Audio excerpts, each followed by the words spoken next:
Noémie Badjouli Frecha. Qui encore? Esther Colette Batrimissa. Shlomo Meloul. Nava Badrachel.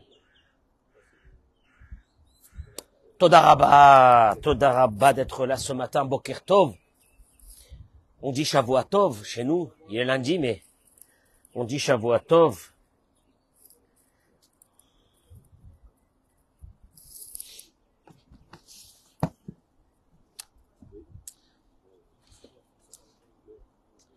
Je voudrais vous dire une chose ce matin.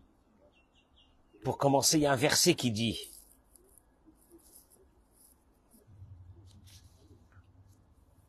Akol Peshaim Techase Ahava. Toutes les fautes seront couvertes par l'amour. Je peux traduire ces mots. Akol Peshaim Techase Ahava. Tu vois, Eric, tu es en train de dire une chose qui est très importante. Tu sais à quel moment tu ne vois plus les défauts de l'autre? Au moment où il y a de l'amour. Quand il y a de l'amour, tu ne vois pas les défauts de l'autre. Je dirais que c'est peut-être l'idéal. L'idéal, Eric, si je t'aime, je ne vois pas tes défauts. Et c'est peut-être ça la plus belle chose du monde. Non mais une seconde, je t'explique, en 2 mots, quand je t'aime pas, je te trouve tous les défauts. Ah, le plus petit. Quand tu aimes, la preuve, quand tu aimes tes enfants, tu leur trouves pas des défauts. Pourtant, Baruch Hashem, hein? Alors justement, c'est peut-être le comportement d'Akadosh Baruch Hu vis-à-vis de nous et nous vis-à-vis de lui. Et là, nous abordons ce thème aujourd'hui de la capacité, Gérard, de la capacité à aimer pour ne pas voir les défauts de l'autre. Parce que je t'explique, il n'existe pas un être humain qui n'a pas de défauts. Le problème, c'est que quand tu es dans une critique des défauts de l'autre, c'est au fait une carence en amour qui est là et qui dévoile d'un seul coup les défauts de l'autre. Je t'explique, l'idéal, c'est d'aimer. Pourquoi l'idéal, c'est d'aimer? La preuve, c'est que un enfant, on l'aime. C'est l'idéal. L'idéal de l'amour, c'est un enfant. On est bien d'accord. Or, cet enfant, il est peut-être rempli de défauts, mais on fait même pas attention à ses défauts. On fait pas cas à ses défauts. On l'aime. Est-ce que, dis-moi, Eric, est-ce qu'un jour tu t'es arrêté devant ton fils, tu lui as dit, tu as tellement de défauts que je peux plus t'aimer? Non. Non. Alors, le vrai problème et vous allez le voir, que c'est la synthèse de la paracha de cette semaine. Les bénis Israël sont dans le désert. Excusez-moi. J'accueille fait chaud. Ils ont dit qu'aujourd'hui, c'est une journée estivale. Hein? Quoi, 31? On est le combien, là, aujourd'hui? Ah, 31, non. Non, il parle de 25 degrés. C'est honteux. Hein? 12 février. Que ces paroles de Torah qu'on va dire aujourd'hui pour la refoua shelema de tous les malades du Ham Israël, la parnassa, le zivug hagoun, la protection de nos chayalim. Amen keni ratson. Écoutez ce que je vais dire ce matin, c'est énorme. Je peux commencer? Dieu s'adresse aux enfants d'Israël, à nos ancêtres dans le désert. Et là va commencer la construction de ce qu'on appelle nous en français le tabernacle. C'est pas un mot, non, c'est pas un mot canadien. C'est pas un mot canadien, le tabernacle. Alors,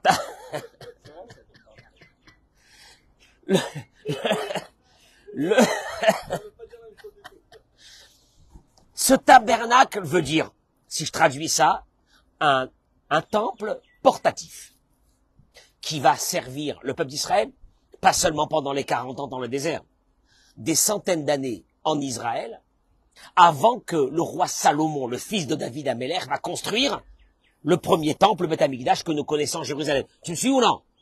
Bon. Et là, Dieu dit au béni Israël, écoutez-moi, c'est de la beauté. il dit au béni Israël, bon, alors, opération Alodon, Charidi, on connaît ça aujourd'hui. Quoi? Vous allez voir que c'est Charidi, c'est Alodon. C'est tellement beau, c'est tellement beau. Je vais vous dire pourquoi. Parce que Dieu dit au béni Israël, Vikrouli, qu'ils prennent pour moi un prélèvement. Mais attention, un prélèvement, qui prennent pour moi un prélèvement de tout homme. Asher idevenu libo, que son cœur rendra généreux. Qu'est-ce que ça veut dire? Rachid dit, Veikrouli terouma, qui prennent pour moi un prélèvement, lishmi. Lishma, en hébreu, le mot de lishma veut dire quoi? Sans intérêt. Pas parce que tu attends quelque chose. Je veux que tu donnes sans rien attendre.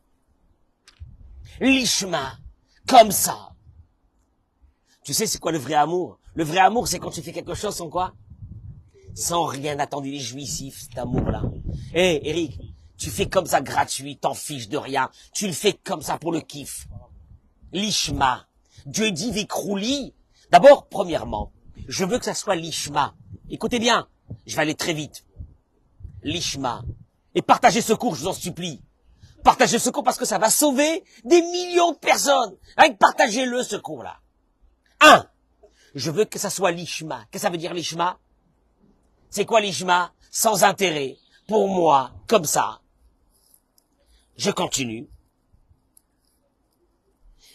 De tout homme que son cœur rendra généreux. Et dis-moi, qu'est-ce que ça veut dire? De tout homme que son cœur rendra généreux. Moi, je m'en fiche que son cœur il soit généreux ou pas généreux. Moi, ce qui m'intéresse, c'est le montant dans le chèque. Tu me suis ou non? Il peut être généreux ou pas généreux. Si j'ai réussi à lui soutirer tant et tant d'argent, j'ai gagné. Non, il dit Dieu, non. Non, vous ne prendrez pas de l'argent de personnes que vous sentez que quand vous leur demandez de l'argent, vous êtes en train de leur prendre une partie de leur cœur. Non. Cela, j'en veux pas de cet argent. Vous allez voir pourquoi, mais vous allez voir pourquoi. Parce que tu peux me dire, qu'est-ce qu'on s'en fiche? Est-ce que l'argent a été donné de bon cœur ou pas de bon cœur? L'essentiel, c'est quoi? Il a donné. Il a donné. Il a aligné. Et la Torah te dit, elle n'a pas d'aligné. Je veux le cœur. Rachid dit, ça a le même sens. Nedava a le même, il devenu libo, que son cœur. Quoi il dit Rachid? Ça a le même sens que l'offrande, qui implique la bonne volonté. Je t'explique. Moshe Rabbeinu devait dire au béni Israël, premièrement, quand vous donnez cet argent, n'attendez rien en retour. Tu me suis? 2. Celui que quand tu lui demandes un centime, tu sens que tu es en train de lui prendre une partie de son sang, ne prenez pas. Je ne veux pas de lui d'argent. Je veux l'argent de celui qui a un bon cœur. Attends. C'est énorme. Et là, la Torah dit, et pourquoi tout ça? Après que Dieu a énuméré les matériaux qu'il aura besoin pour la construction du Mishkan, Zahav, de l'or, de l'argent, du cuivre, etc. Dieu dit, et vous savez pourquoi j'ai besoin de tout ça? Pourquoi? Ve'asuli migdash, et qui me feront un sanctuaire. Un sanctuaire, pourquoi? Eric, un sanctuaire, pourquoi? Faites-moi un sanctuaire. Pourquoi? Gérard, pourquoi? Olivier, j'ai pas vu qu'il était là, il dormait. Il dort.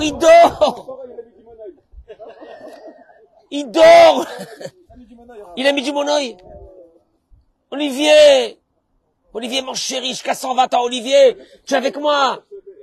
Olivier, on accueillera ensemble Mashiach, Olivier. On accueillera ensemble Mashiach. Amen. Et là, la Torah te dit, écoutez-moi bien, parce que je vais aller vite, j'ai trop de choses à dire.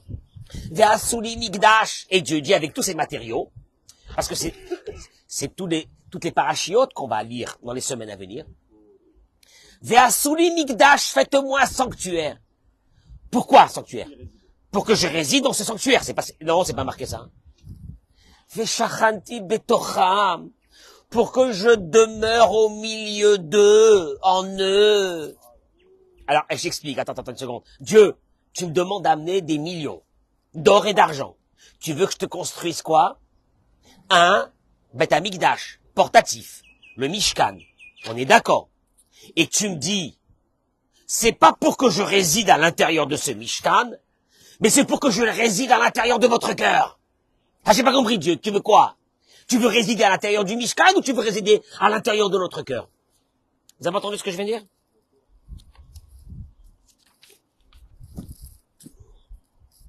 Je vais vous donner le génome de ce qui fera une personne, un homme ou une femme qui sait aimer. Ça va être dur le cours de ce matin. Parce que quand tu sais aimer, Al-Kol Peshaim Techase Ahava, tu vois pas les défauts de l'autre. Car Shlomo HaMelech dit que sur toutes les fautes, l'amour, elle couvre. Tu vois pas les défauts de l'autre. Tu sais quand est-ce que tu commences à voir les défauts de l'autre? C'est quand tu as arrêté d'aimer. Sauf qu'il y a une question qui peut se poser, tu peux me la poser, monsieur le rabbin. Et comment fait-on pour aimer? Quand on a arrêté d'aimer. Alors moi je vais te reposer la question parce qu'elle est rhétorique. Pourquoi tu as arrêté d'aimer? Parce que tu sais même qu'est-ce que c'est aimer? Parce que si tu sais aimer, tu sais qu'est-ce qui se passe, Gérard? Tu vois tout le monde bien. Comme tes enfants. Tes enfants, est-ce qu'ils peuvent... Dis-moi, je vous pose une vraie question. Est-ce que vous pouvez vous lever un matin et dire sur vos enfants, je peux plus le voir. Il a tous les défauts du monde, je le hais. Je vais me séparer de lui. Je veux plus qu'il fasse partie de ma vie. C'est jamais arrivé ça. Pourquoi? Parce qu'Al Kol Peshaim Techase Ahava, où il y a de l'amour. Tu vois plus les défauts. Traduction des mots, le vrai problème de notre vie. Savons-nous aimer, oui ou non?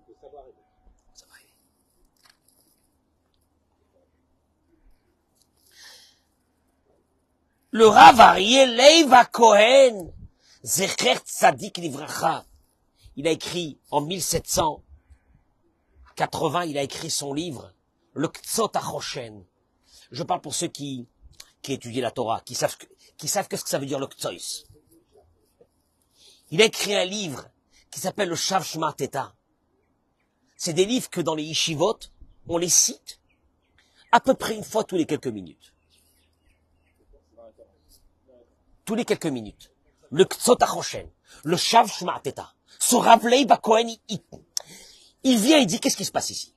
Il dit, Avur Binyan Mishkan, pour construire un sanctuaire à Dieu, il ne suffit pas de donner des dons. Il faut donner son cœur. Il termine avec ces mots, mais c'est très, très vague. Il faut donner son cœur. Je n'ai pas compris. Quand on fait un halodon, on donne pas son cœur. On donne quoi? Un chiffre, de l'argent? Non, Dieu dit non. Non, je veux pas de votre argent, je veux votre cœur à travers cet argent. Traduction des mots. Là le Rav Mordechai Yosef Karnowski, qui est le mashgiach de la yeshiva de Gateshead. Gateshead, c'est une yeshiva qui se trouve tout en haut de l'Angleterre, à côté de l'Écosse. J'ai eu le mérite d'être là-bas pendant plus d'une année. Une yeshiva exceptionnelle. Avant de monter en Israël, je suis passé par Gateshead. Un bon moment. À côté de Newcastle. Ça vous dit quelque chose, Newcastle, c'est quoi? C'est une équipe de foot. Ah, bah, Mazal Tov. Heureusement qu'il y a des équipes de foot, au moins pour savoir un peu la carte, la géographie. Pour la géographie. Il ramène, écoutez-moi bien, je vais vous donner là, ici, ce matin, un secret. Il ramène les paroles du Maguide de Douvna. Le Maguide de Douvna pose une question et il dit, est-ce que Dieu vraiment avait besoin des dons des béné Israël pour construire son temple? Quand on sait que les pierres précieuses qui vont composer le pectoral, ce sont les princes des tribus qui les ont amenés. Et d'où ils les ont eus? En se réveillant le matin pour ramasser leur manne, la manne qu'ils vont manger, ils ont trouvé ces pierres précieuses que Dieu leur avait données pour qu'ils amènent au Beth Amikdash. Tu crois que Dieu il a besoin?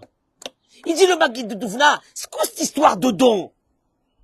L'histoire de don, c'est pour nous aujourd'hui, mais pas pour Dieu. Et une deuxième question qu'il pose. Au contraire, quand on construit un temple, un Beth Amikdash, on devrait le construire dans la simplicité, pas avec de l'or et de l'argent. Tu connais ces gens-là qui ont cette conception que la religion devrait être gratuite. Tu les connais ces gens-là? Moi je les connais. J'ai eu connaissance avec eux. Qui comprenaient pas pourquoi ça coûtait de l'argent. Des téphilines, un talit.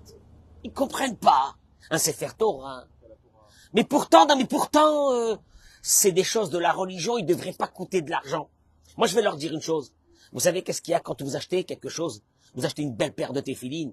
Pas une paire de téphilines à 50 euros, à 100 euros. Mais une belle paire de téphilines qui vaut 1000 euros minimum. Aujourd'hui, c'est le prix. Ouais. Hein? Dis-moi, quand t'achètes une montre, hein? Quand t'achètes une montre, hein? Tu peux acheter oui ou non? Tu vas pas acheter dans le centre commercial, Gérard, tu vas pas acheter dans le centre commercial une Citizen. Vous vous rappelez de Citizen? Ça existe. Moi, à l'époque, il y avait une marque de montre. Pour les blédards qu'on était, nous, c'était Kelton.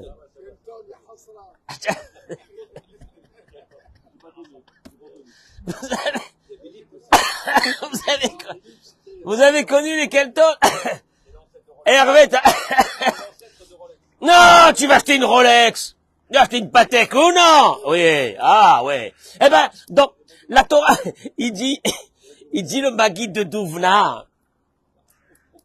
On aurait pu penser que peut-être les choses de la religion devraient être simples. Qu'il n'y ait pas d'or et d'argent. Pourquoi de l'or et de l'argent? Quand tu vois une belle synagogue, tu dis pourquoi? Non, il te dit le Maguide de Douvna une chose. Il dit, Mitzvah Kedusha. C'est vrai que par rapport à Dieu, il n'a pas besoin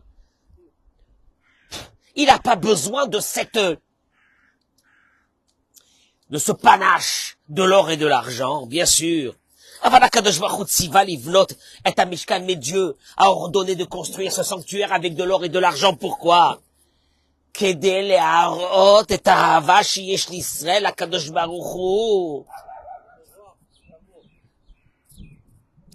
Dieu, il te dit, regarde, c'est énorme ce qu'il dit le Maguide de Douvna. Dieu, il te dit une chose. L'expression de ton amour, c'est par rapport à l'argent. Oui? Bien. Je veux que tu me donnes un maximum et de bon cœur. Pourquoi? Pour construire mon sanctuaire. J'ai pas besoin, il te dit Dieu. En vérité, j'ai pas besoin de toi. Mais quoi? Je veux l'expression de ton amour sur moi pour que moi je puisse t'aimer. Ça veut dire que quoi? La construction du Mishkan, c'est pas pour que Dieu réside dans le Mishkan. Mais à travers la construction de ce Mishkan que tu vas donner de l'argent, tu vas me montrer ton amour. Et en me montrant ton amour, je vais résider à l'intérieur de toi.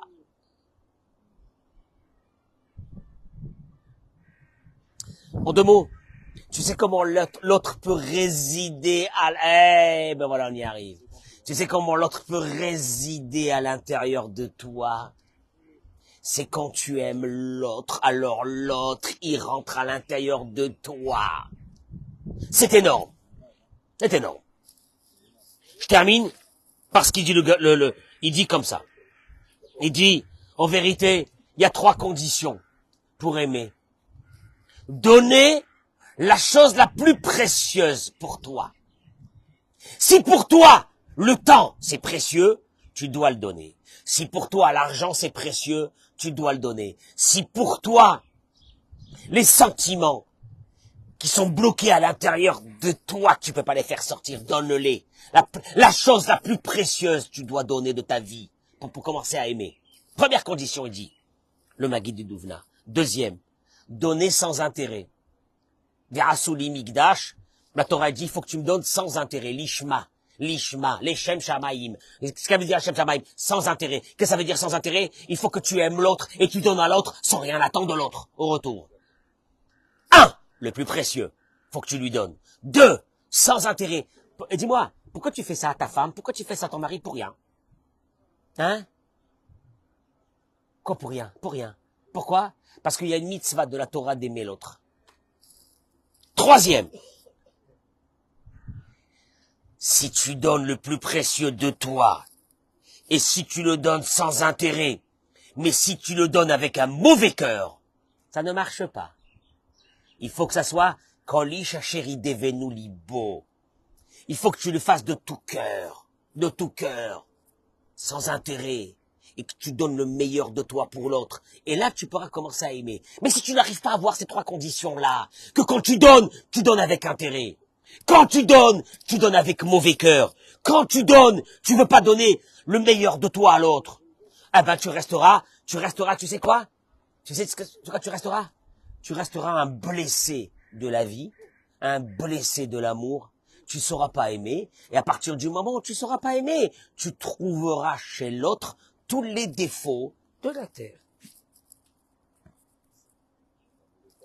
Terminé par ça. Et vous savez, je vais vous dire une chose, s'il faut que je le répète une fois par semaine, je le répéterai une fois par semaine. Mais que personne, j'aurais voulu que des personnes qui n'ont jamais appris qu'est-ce que ça veut dire aimer. Et que de là, ils sont déçus de tout le monde. Tu sais pourquoi tu es déçu des autres? C'est parce que tu l'aimes pas. Dis-moi, est-ce que tu étais déçu de tes enfants? Tu peux être déçu de ton fils un matin, une demi-heure, 3/4 d'heure, 1 heure. Et après, qu'est-ce qu'il y a? Et après, tu dis, bon, ben, en fin de compte, ah, je l'aime, c'est mon fils. Ah, mais, Et des fois, j'entends des gens qui me disent, ah, il est mignon. Maintenant, moi, je le vois, ce garçon, c'est une tête à claque. Mais ça, c'est un âne. Et le père, il me dit, vous avez vu mon fils. Et moi, je voudrais lui dire, j'ai vu la catastrophe, mais vous avez vu mon fils. Mon fils. Mon fils. Pourquoi? Et pourquoi? Mais c'est beau. Pourquoi? Parce qu'il y a de l'amour. Parce qu'il y a de l'amour. Et où tu commences à entendre? Ah, vous savez, monsieur le rabbin, ça va pas du tout avec lui, ça va pas du tout avec elle, etc. Pose-toi les vraies questions de la vie. Et là, je voudrais terminer juste par une chose extraordinaire que dit le Rav Zamir Cohen. Il dit, il y a dans Maseret Derech Eretz une Mishnah qui dit, écoutez-moi cette Mishnah, Im Chafetz Ata, si tu ambitionnes, c'est une ambition, c'est beau, c'est une ambition. Im Chafetz Ata, si tu ambitionnes, Lehit Dabek, c'est quoi le mot Lehit Dabek? Devek, c'est quoi Devek? De la colle. Si tu ambitionnes de vivre en symbiose totale, collé totalement avec quelqu'un, c'est la plus belle chose ou non? Ben oui. Mais oui, il y a des gens qui te diront, ça fait des années que je vis avec une personne, que j'ai plus aucun contact avec elle. Il y a des femmes qui me disent, je suis seul. Il y a des hommes qui me disent, je suis seul, j'en ai marre. C'est pas un couple, c'est une colocation. Imatachafetz. Nos sages, tu crois que nos sages sont venus parler de... Nos sages, ils sont en train de te faire un roman d'amour ou quoi? Ils sont en train de te dire la vraie vitamine de ce monde pour ne pas mourir aujourd'hui. Si tu veux, si tu ambitionnes, les Hiddabek. Il n'y a pas plus beau que les Hiddabek. Les Hiddabek. Les Hiddabek. N'en faire plus qu'un. Quand tu entends aujourd'hui qu'il y a des couples, que le mari est décédé, il avait 90 ans, et que dans la même semaine, sa femme, elle est décédée. Et que les gens te disent, mais en vérité, quand le mari il est mort, la femme, elle était déjà morte. C'était un seul corps. Et tu te dis, mais c'est pas possible. C'est une légende ou ça peut être réel. Malheur à nous. Et vous allez voir d'où ça vient. Vous savez pourquoi? Ces gens-là, ils ont donné le meilleur d'eux-mêmes. Ils l'ont donné sans rien attendre. Ils l'ont donné avec le plus bon cœur du monde. Et ils sont arrivés à une chose que nous, on sera incapable d'arriver un jour. C'est d'être aimé et d'aimer. C'est horrible ce que je dis maintenant. C'est horrible. Et je dis ce cours-là, et je dis ce cours pour ces jeunes couples-là. Vous pourrez passer la plus belle vie de votre vie. Et vous allez passer l'enfer. Parce que vous n'êtes pas capable de faire ces 3 choses que je viens de dire. De donner le meilleur de soi-même. De le donner sans rien attendre en retour. Et de le donner avec bon cœur. Et Dieu te dit, tu vois quand t'as donné ça, à l'intérieur de ce temple, au fait t'as pas donné à l'intérieur de ce temple, c'est moi qui est rentré à l'intérieur de toi. Et vous allez le voir tout de suite. La Mishnah termine et dit, Comment tu fais pour arriver à ça? Evenose venoten. Le mot nose venoten dans la Torah veut dire quoi? La Torah dit, pour arriver à de l'amour, il faut être un négociateur de l'amour. Et quand j'ai lu ça, je suis tombé par terre. Qu'est-ce que ça veut dire un négociateur? Qu'est-ce que ça veut dire négocier? C'est quoi un négociant? Hervé, un négociateur. Vous allez le voir tout de suite dans 2 minutes. Chazal, il dit le Rav, nos sages nous apprennent qu'un amour éternel, c'est quand on a une capacité à donner à l'autre. Car si tu veux être collé à l'autre et n'en faire plus qu'un seul,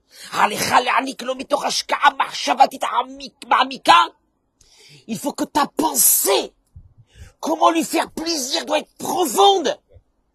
Et que quand tu lui fais plaisir, tu dis je lui fais plaisir, ça me fait plaisir de lui faire plaisir et je vais trouver toutes les façons pour lui faire plaisir. Et pas comme ces couples, que la femme elle te dit mais qu'est-ce qu'il croit celui-là? Mais qu'est-ce qu'elle croit celle-là? Mais qu'est-ce qu'il croit? Et toi tu dis que ça va durer ce couple-là? Mais vous l'avez détruit de vos propres mains. Et après ne dites pas ah c'est le bon Dieu. Surtout ne dites pas c'est le bon Dieu. Non, ne dites pas c'est le bon Dieu. Vous n'avez pas été capable d'avoir une pensée profonde sur qu'est-ce que c'est aimer l'autre. Habitouille, l'idabek be'avat raverecha. Il dit, quand nos sages ils ont dit ce mot, imchafet sata, si tu veux, l'idabek. C'est quoi l'idabek? Se coller. C'est quoi ce mot se coller? Qu'est-ce que ça veut dire se coller? Pirouche, il dit, Le'ov et achaver ahava amuka, c'est d'aimer l'autre d'un amour profond, enraciné, yetziva. Fusionnel, mais yetziva, yatziv, régulier, kvoa, fixé. Aval, mais, harotse la'anik, mais celui qui dit moi j'aime, mais dans des moments du mois. J'aime dans les moments de la semaine, mais j'aime pas tout le temps. Au moment où la cause de ton amour subite qui est revenue a disparu, quand la cause a disparu, Eric, l'amour disparaît. Donc ça veut dire que il faut que... Non, encore une fois, tant qu'on est que si Gérard, tu me donnes, je t'aime. Tu me donnes pas, je t'aime pas. Un beau matin, tu me donneras pas et je t'aimerai plus. Avec un enfant, c'est pas comme ça. Non, c'est un amour ancré, fusionnel, sans condition. Et qu'est-ce qu'on attend de nos enfants? Des bananes. Ouais ou non? Des bananes. Qu'est-ce qu'on attend de nos enfants? Des bananes. Et pourtant quoi? On les aime. Dis-moi, on peut pas vivre dans un couple comme ça? Ça n'existe pas. Et pourquoi ça n'existe pas? Parce qu'en vérité, on se rend pas compte. On a 2 sortes d'amour. Celle de nos enfants et celle de nos conjoints. Et en vérité, on aurait pu rendre que l'amour qu'on a pour nos enfants, qui est un amour éternel, on aurait pu l'avoir aussi dans un couple. Sauf que dans le couple, on a permuté vers un amour qui dépend de quelque chose.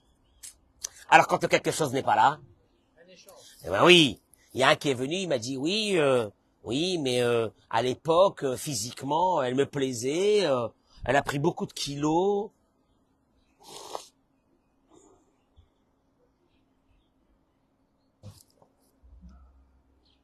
Je lui dis de sortir de la synagogue.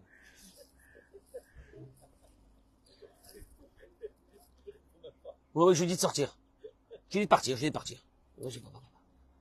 lui dis, va, avant que je dise quelque chose qu'il faut pas, je lui dis, va. Va-t'en. Je lui dis, va-t'en. Va-t'en. Tu as des rêves. Va-t'en. Tu dépends ton amour de rêve. Tu dépends ton amour de critères. Va-t'en. Je lui dis, va-t'en. T'es incapable d'aimer, laisse tomber.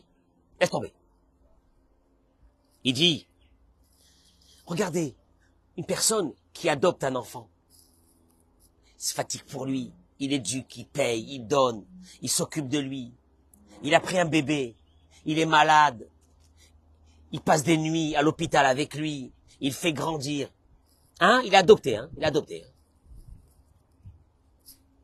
Bracha ve'atzlacha. Nikshar elav be'avotot ahava. Tu sais quand est-ce que tu peux arriver à aimer quelqu'un? C'est quand tu n'as aucun intérêt juste de lui donner. Olivier, pourquoi je t'aime? J'ai aucun intérêt. Pourquoi je t'aime? Parce que je t'ai donné. Qu'est-ce que je t'ai donné? Je t'ai donné de l'attention, je t'ai donné de l'amour, je t'ai donné... Qu'est-ce que je t'ai donné encore? J'ai envie de te donner des claques, mais je l'ai pas donné. Des coups, mais je l'ai pas donné. Olivier, eh ben, tu sais quoi? Ça, même tu peux partir d'ici. La popularité, vous l'avez donné aussi. Olivier, dans 10 ans, on peut se voir. Dans 10 ans, on peut se voir. On se serre dans les bras. Pourquoi? Hervé, parce qu'on donne... Tu donnes sans rien. Et tu donnes de bon cœur, tu t'en fiches de tout. Et tu donnes pour kiffer. Tu kiffes de donner. T'attends rien. Et là, il dit un mot qui est pour moi phénoménal. Parce qu'en aimant, au margish, shehem masheu me'atzmiyuto. En aimant, il a fait rentrer une partie de lui-même à l'intérieur de l'autre. Et là, il dit, et plus il a investi dans quelqu'un, plus il ressent qu'une partie de lui se trouve à l'intérieur de l'autre. Or, Gérard, qui on aime le plus? Soi-même. Et si tu as investi en quelqu'un, au fait, c'est une partie de toi qui est rentrée dans l'autre. C'est de la folie. C'est psychiatrique. C'est psychiatrique.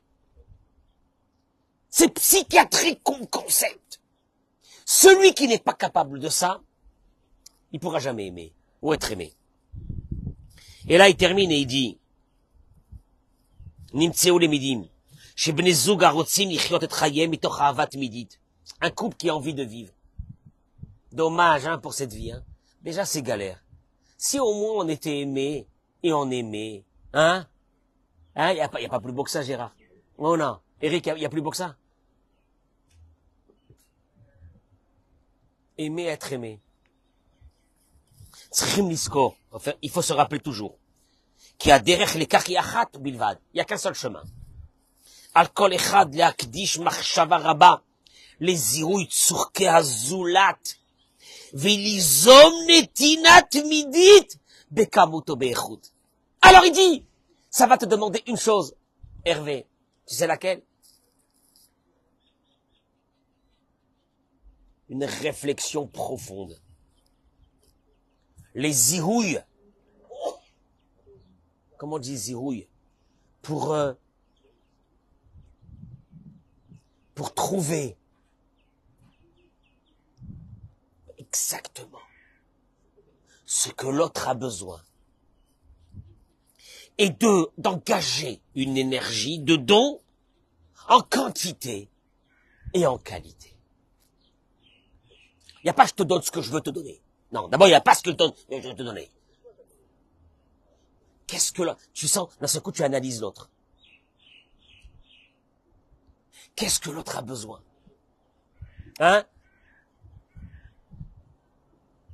Georges, tu peux pas aimer l'autre en lui donnant ce que toi tu veux, alors que lui n'a pas besoin de ça. Ça va.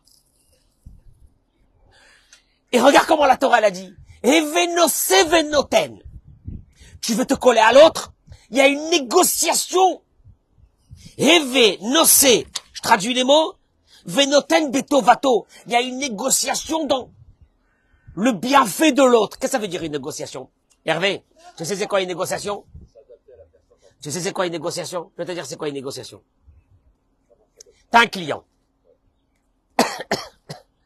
T'as vu? C'est un homme d'affaires, il a compris tout de suite. T'as un client. Tu vas l'écouter parler. Tu vas, dans ta tête, en l'entendant parler, ce qui va t'intéresser, c'est surtout ses besoins au client. Parce qu'il faut que tu l'accroches. Il va te dire comme ça, tu vas lui dire, et vous pensez pas que peut-être non, Il va te dire, ouais, sur ça, oui, ça va, il y a aucun problème. Et puis d'un seul coup, tu vas avancer dans la négociation, il va te dire, ça non. Ok, c'est bon, il y a aucun problème. T'as remarqué ou non? C'est bon, il y a aucun problème. Qu'est-ce que t'es en train de faire? Tu t'adaptes au client. La Torah te dit, tu veux, Chafetz Atalida Bek Betovato Shel Chavero, tu veux faire plus qu'un avec une personne? Tu dois négocier. Tu dois rentrer dans une négociation de ses besoins. Je dis ça aux hommes et je dis ça aux femmes.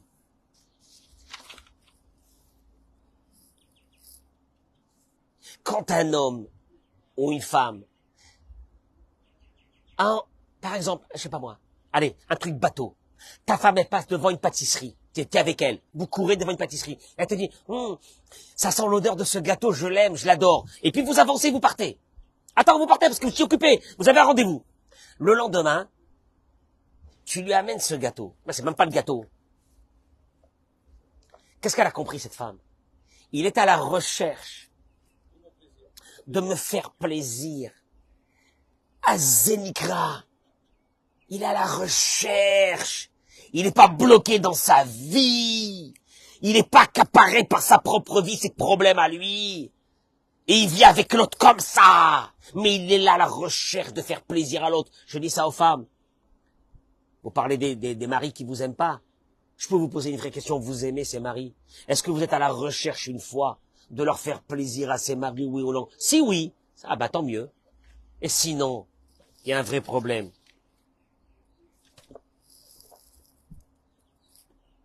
Tous les divorces arrivent à un moment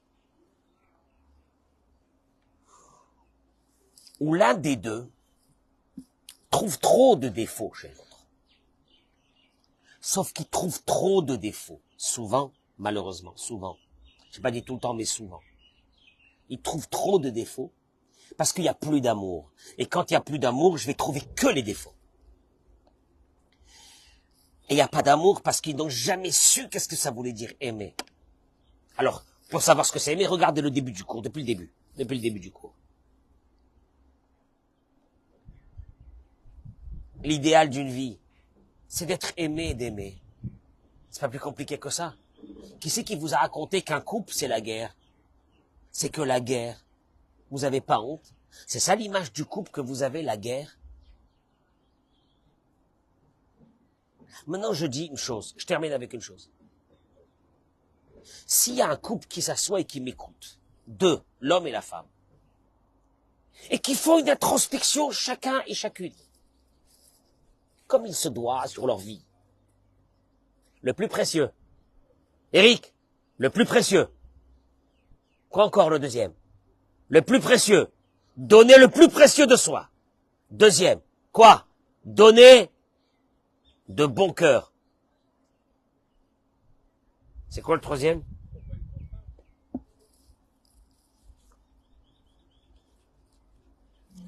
Je l'ai dit, je l'ai dit.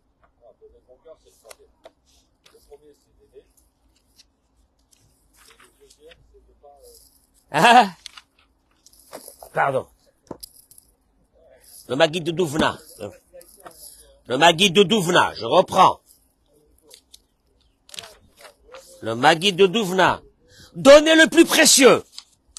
Donnez sans intérêt. Ah voilà, c'est celui-là qui, moi, c'est le plus important. Je t'aime quand tu me donnes. C'est pas de l'amour. Parce qu'au moment où c'est qu'il n'y a plus ce don, il n'y a plus rien. Donner comme ça. Et tu sais quoi? Ça peut pas arriver une fois que dans notre vie on aime quelqu'un. Ah alors, il y a certains qui me diront, oui, Rav, c'est facile avec des amis, mais avec la femme ou avec le mari, on n'a pas envie. Sans intérêt. Mitzvah de l'aimer, cette femme-là. Ce mari, mitzvah, mitzvah, mitzvah. Mais qu'est-ce qui se passe à partir de ce moment? Il y a une partie de toi qui rentre à l'intérieur de l'autre.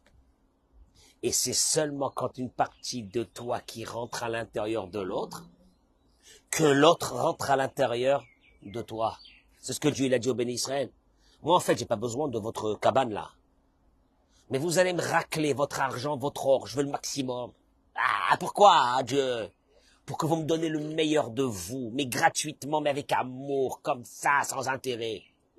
Afin que quoi? Qu'une partie de vous est rentrée à l'intérieur de moi, pour que moi je puisse rentrer à l'intérieur de vous. C'est ça le but. Beshachanti betocham. Moi, ce que j'ai envie, c'est que vous m'aimez à l'intérieur. Dieu te dit que vous m'aimez à l'intérieur de vous. Mais pour que vous m'aimez à l'intérieur de vous, il faut d'abord avoir fait une chose, donner une partie de vous à l'intérieur de l'autre, pour que l'autre y rentre à l'intérieur de toi. T'as pas compris ça? Dégage. Il n'y a pas de mariage. C'est pas un mariage. C'est une colocation, c'est balagan, c'est tout ce que tu veux. Ce cours-là devrait être écouté. et réécouter plusieurs fois. Pour que quand tu rentres chez toi à la maison, je dis ça, monsieur, madame, tu rentres chez toi à la maison, commence à aimer l'autre. Sans aucun intérêt. Alvaï, pourvu que il y ait des coupes. Parce que quand il y a un seul qui fait ce travail et l'autre est bloqué, on arrivera au divorce. Inexorablement. Si l'un est bloqué, on arrivera au divorce. C'est juste une question de temps. Mais quand deux personnes disent, mais maître, il y a quelque chose ici de fondamental. Un enfant, on l'aime comment? Sans intérêt. On lui donne quoi? Le plus précieux. C'est quoi le plus précieux pour un enfant? Ah ben, l'attention, le temps, les nuits sans dormir. Alors que tu dois aller bosser le matin. L'emmener chez le médecin, tu termines pas. Et t'es là, et tu lui donnes. Et plus tu lui donnes, tu dis, ah, qu'est-ce qu'il est beau, mon fils, qu'est-ce qu'elle est belle, ma fille. Oh non! Hein? Oh non! Ah! Et tu te poses pas la question, toi? Pourquoi dans un couple, il n'y a pas ça? Quand un homme et une femme peuvent regarder ce cours et décider que, ben, c'est ce qu'on va faire. On va donner gratuitement pendant 1 mois, 2 mois, gratuitement, sans rien attendre au retour. On va donner le meilleur de soi. Une femme, elle a besoin d'un homme. Le temps, l'attention, le respect. Un homme, il a besoin d'une femme, des choses précieuses. L'encouragement, la félicitation, le respect, de bonnes paroles, d'encouragement, parce qu'un homme, il a besoin d'être encouragé. Oui, il a besoin qu'on l'aime, comme il est. Il a besoin qu'on trouve c'est quoi ses qualités et qu'on le pousse vers ses qualités. C'est une chorma. Et quand il y a ça, en principe, il n'y a pas de divorce. Donc ce cours-là fait partie des bases. Ce qu'on appelle d'une base, hein, une base. Iratson qu'Akadosh Baruch Hu soit avec vous, amen, ken iratson, bracha ve'atzlacha, toda rabba, Bémet, il faut pas l'écouter une fois, il faut l'écouter plusieurs fois, il faut qu'il rentre dans la tête. Et il faut l'écouter au pluriel, je le dis, pas au singulier. L'homme et la femme. Bracha ve'atzlacha, amen, ken iratson. Très bonne journée, partagez ce cours, baïch. Chazak, merci mes amis, merci, toda rabba. Amen, Ken Iratson. Bracha ve'atzlacha. Une très bonne journée. En direct de Natania. Que le Mashiach y vienne, que vous venez tous avec nous ici. Bezrat Hashem, amen.